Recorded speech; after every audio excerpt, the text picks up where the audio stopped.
Escuchamos recién la multiplicación de los panes. Saben que este milagro, el de la multiplicación de los panes, es el que más veces es contado en los evangelios, concretamente 6 veces.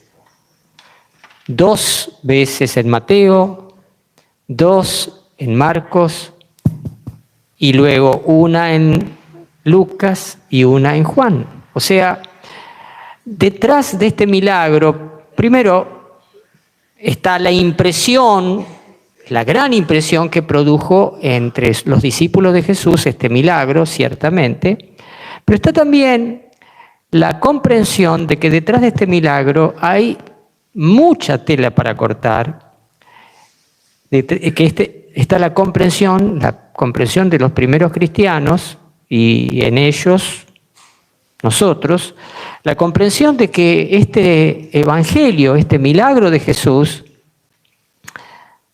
tiene una actualidad extraordinaria. Y les voy a decir algo, ya adelantando lo que luego voy a desarrollar. Este milagro ocurrido en las planicies de Galilea está íntimamente vinculado a lo que estamos viviendo hoy y aquí. El sentido de aquello que sucedió en aquel día es este. Aquello estuvo en función de esto. Pero vayamos un poquitito a comprensiones equivocadas de este milagro. Como hay comprensiones equivocadas del milagro de Caná de Galilea. En la antigüedad a estos milagros, particularmente el de Caná, como el de la multiplicación de los panes, se los llamaba milagros que tienen que ver con la naturaleza, porque no fueron milagros de curación. Dice que Jesús era seguido por mucha gente al ver los signos que hacía curando a los enfermos. Pero este aquí que Jesús en esta oportunidad no cura a ningún enfermo, pero multiplica el pan. O sea, un milagro que tiene que ver con la naturaleza. Hay algo de las leyes naturales que Jesús, utilizando su poder divino, se saltea. Lo mismo pasó en Caná de Galilea. Nunca se oyó decir que el agua se transforma en vino. Ahí, en Caná de Galilea, Jesús transformó el agua en vino. Es también un milagro referido a la naturaleza, no a la curación de un enfermo. ¿Me siguen hasta aquí? Pues bien, les decía que hay comprensiones equivocadas de este milagro. Vayamos a las comprensiones equivocadas. Voy a una, que lo digo como una anécdota, pero los otros días almorzaba con un grupo de profesionales y no había vino. Teníamos una jarra con jugo y una jarra con agua. Y ahí uno, pícaro,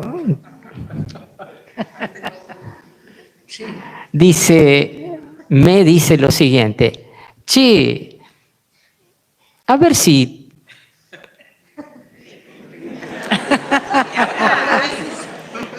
si cambiás esto en vino. ¿Sabés? Mira, yo te sigo a donde quieras si cambiase agua en vino. Claro, y yo le pregunté, ¿me seguirías hasta la muerte de cruz? Cri, cri. Claro, fíjense, el milagro de Caná muchas veces, algunos dicen que es la fiesta de los choborras, perdón. Dicen el vinagro del vino. Qué bárbaro, qué bueno. La verdad que no sé cómo no tuvo más seguidores. Y tal vez no era ese el sentido de tener muchos seguidores. En todo caso, el milagro de Caná de Galilea, el primer signo de Jesús, produjo fe en los discípulos. ¿Qué produjo? Fe. O sea, no dice que la gente creyó en él, dice manifestó su gloria y sus discípulos creyeron en él. Lo que ocurre es la fe. Miren lo que pasa con este milagro. Jesús les da de comer a 5.000 hombres y aquí el milagro no pudo pasar desapercibido como ocurrió en Caná de Galilea, que solamente se enteraron los servidores de la boda y el novio. Aquí el milagro fue patente, fue evidente, fue ante una multitud. ¿Y cuál fue el resultado? La gente dijo de Jesús, este es el profeta que debe venir al mundo. ¿Lo reconocen entonces como qué? Profeta. Este es el profeta que debe venir al mundo. O sea, no cualquier profeta. El profeta que debe venir al mundo. Lo reconocen en su calidad de profeta. Pero Jesús discierne que detrás de ese reconocimiento no está la voluntad de escuchar al profeta, porque el profeta lo que hace es hablar, dice Jesús, sabiendo que querían apoderarse de él para hacerlo rey, apoderarse, es decir, casi secuestrarlo, casi agarrarlo en andas y ponerle una corona y vamos y derrocamos a los romanos y vos sos el rey y con un rey poderoso como vos que puede alimentar a una multitud con nada, sabés a dónde vamos. Querían hacerlo rey. Fíjense, de alguna manera, el milagro de Jesús provoca una tergiversación en la comprensión de su identidad. ¿Qué quiere decir tergiversación? Retuercen la cosa, retuercen lo que entienden de Jesús. Jesús es un profeta, pero encima lo reconocen como profeta, pero lo quieren hacer rey. O sea, peor imposible. Un profeta no es un rey y un rey no es un profeta. Acá quieren hacer un cocoliche de profeta y rey que en última instancia es romper la identidad de Jesús. ¿Me están siguiendo? O sea, tanto el milagro de Caná como el milagro de los panes puede entenderse mal. Puede entenderse mal. Pero bueno, entonces si puede entenderse mal es que también puede entenderse bien. Entonces vamos a tratar de entenderlo bien. ¿Qué significa este milagro? Bueno, primero voy a entrar en los detalles y después en la sustancia. Fíjense, vamos a los detalles. Jesús plantea un problema. Se lo plantea a Felipe. ¿Dónde compraremos pan para darles de comer? Es pícaro Jesús. Jesús hizo esta pregunta, comprar, utilizó la palabra comprar, aunque sabía bien lo que iba a hacer. Lo dice explícitamente el evangelista. El evangelista, después de contarnos lo que Jesús preguntó, nos hace entender el conocimiento íntimo de los planes de Jesús. Jesús, de alguna manera, tiene conciencia de que esa oportunidad es la oportunidad de realizar un signo que quedará en la historia y que tiene que ver con el pan. Fíjense, frente a un planteamiento así, los discípulos ahí quieren resolver las cosas con plata. Con 200 denarios no alcanzaría para que cada uno pudiera comer un pedacito de pan. Hacen cálculos, hay 5.000 hombres, sin contar las mujeres y los niños, con 200 denarios, es decir, 200 denarios era mucha plata. Con 200 denarios, y ellos, bien entendido, no tenían 200 denarios encima. Segundo, fíjense, hablando de las respuestas humanas, Andrés dice, acá hay un niño que tiene 5 panes y 2 pescados. Pero ¿qué es esto para tanta gente, no? De nuevo, hacen cálculos. La lógica económica, la lógica del cálculo. Y fíjense, normalmente cuando se plantean las cosas desde lo económico, se hacen cálculos. Y cuando la economía no cierra, en vez de ir para adelante, se producen retraimientos. O sea, opera la lógica del miedo, que no deja de ser una lógica de conservación, no de promoción. Tenemos entonces un planteo, respuestas parciales, equivocadas, insuficientes en los propios discípulos de Jesús. ¿Jesús qué hace? Toma esos 5 panes, hacete de cuenta de que un pancito, distribuirlo entre 1000 hombres. Eran 5000 hombres, 5 panes, un pan para 1000, sin contar las mujeres y los niños. Toma los 5 panes y ¿qué hace? Comienza a dar gracias.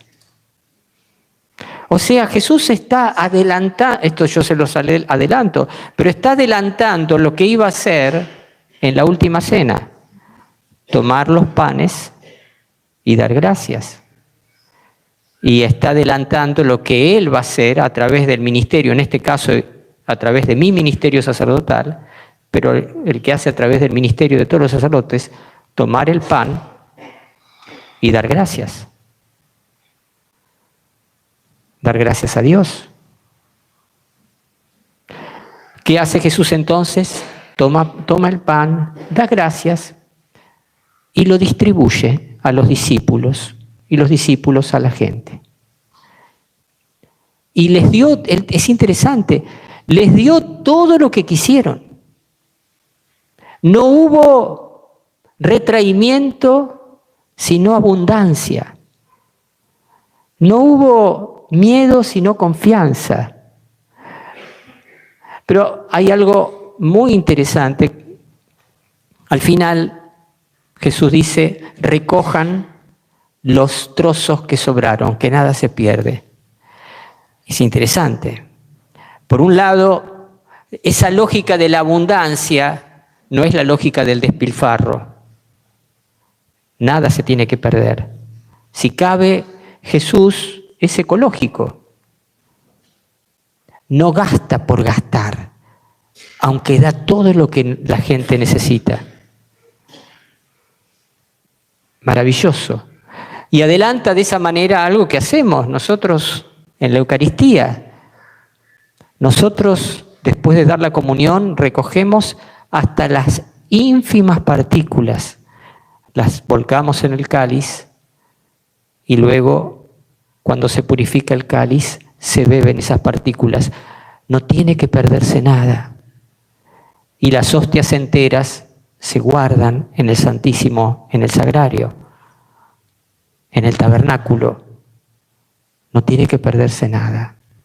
Entonces, ¿cuál es el sentido tanto del milagro de Caná? Fíjense, vino. Vino. Y el milagro de la llanura de Galilea, pan. El sentido fundamental es el don. Dios se da. Él es el don y Él es el dador del don que es Él mismo. Él se da a sí mismo. Él es don y dador. Y es un don que se da sin reservas, sin contar el costo, sin mirar hacia atrás, sin cálculos. Él se da. El milagro que escuchamos es el milagro de Dios que quiso hacerse don de sí mismo para nosotros. Les dije hace un rato que lo que pasó en aquella llanura de Galilea es lo que está pasando hoy aquí. Jesús en persona. Quiero decir esto, los sacerdotes actuamos in persona Christi. ¿Qué significa la expresión in persona Christi? Que Cristo asume nuestra humanidad y obra Él en persona a través de nuestra humanidad. ¿Para qué? Para darse a sí mismo.